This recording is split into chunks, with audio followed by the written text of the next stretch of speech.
In this episode of One Piece, we finally have the Straw Hats heading towards Alabasta in order to try to save Vivi's kingdom. However, Nami has fallen sick with something that she's caught from Little Garden. She got like a bug bite or something like that, and she's currently running a 40-degree temperature. And if you don't know, that means you're pretty fucked, basically. Vivi mentioned how it's essentially a life or death situation. So if they don't get her to a doctor or something really soon, then she is not going to make it. But it goes to show in this episode the sort of character that Nami is, the fact that she knows how sick she is, the fact that she knows she could potentially die from this, yet because of what's going on in Alabasta right now with the war and what the Baroque works are doing to it, she just wants to go straight there, not even worry about being sick. Essentially, she wants to pretend that she's fine and just carry on even though she can barely walk. It just goes to show the sort of character she is. She always puts others before herself. Even back when she was in Arlong, during the Arlong Park arc, she was exactly the same. She put everybody else before herself. She suffered for other people, and she does the exact same thing exact same thing here.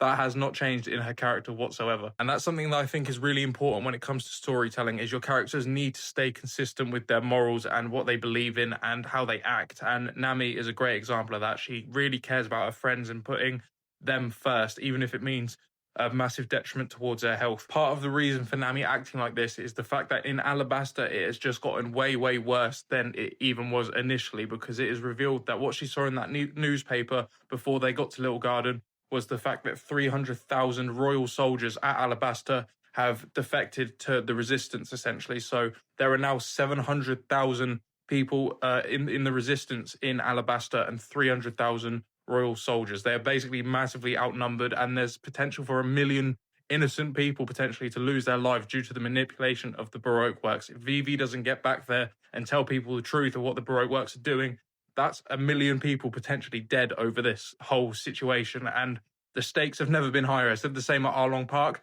and that was true then, but now it's a whole different level. 1 million people could potentially lose their lives over this. You know, the Baroque works is a massive threat, and Crocodile is clearly an insanely crafty manipulator that's turned a whole nation against each other. And if Vivi doesn't get home soon, if Nami doesn't get well, then that's a lot of lost lives potentially. But fair play to Vivi. Instead of going straight back to Alabasta and just essentially letting Nami die, she's deciding that they're going to go basically do a detour and find a doctor as soon as possible so they can go ahead and go to Alabasta together without Nami dying. It goes to show obviously Vivi cares as well, even though her nation is in trouble. That's obviously her priority. She obviously cares about Nami and she cares about her being well.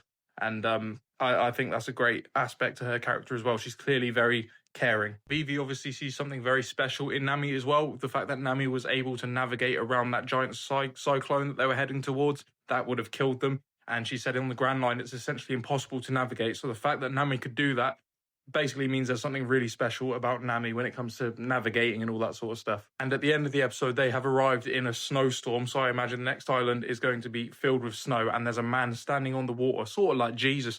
It's a bit strange, but I can't tell if he's just standing on ice. But it looks like water to me. I don't know. But regardless, they've ended up on some sort of snowy island in order to try and find Nami a doctor. I love the fact that I don't think any of these guys have seen ice or snow before, because they all seem baffled by this fact that somebody's standing on the ice potentially, or the water, whatever it is. Either way, snow. That should be interesting. That's the thing I like about One Piece. All the environments and islands all feel so different so far. It really makes each island so unique and fun to sort of explore. And one last thing in this episode, it finally got revealed what the fight between Dory and Broggy actually was, why it all started, and it was over a battle of hunting, essentially. They were doing what Zoro and Sanji were doing in Little Garden, basically trying to find the biggest monster to kill and bring back.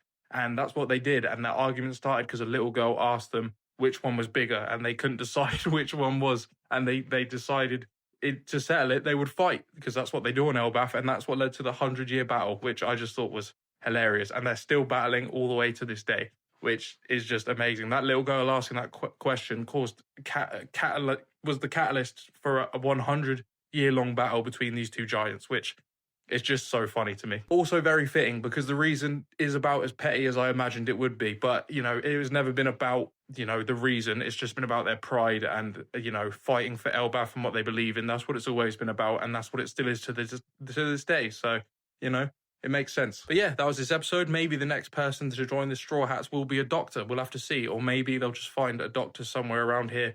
But hopefully Nami doesn't die. I'm sure she'll be all right. But yeah, we'll just have to see. But hopefully they get to Alabaster soon because it is kicking off. And like I said, the stakes have never been higher. So yeah, let's see it. Let's see what happens.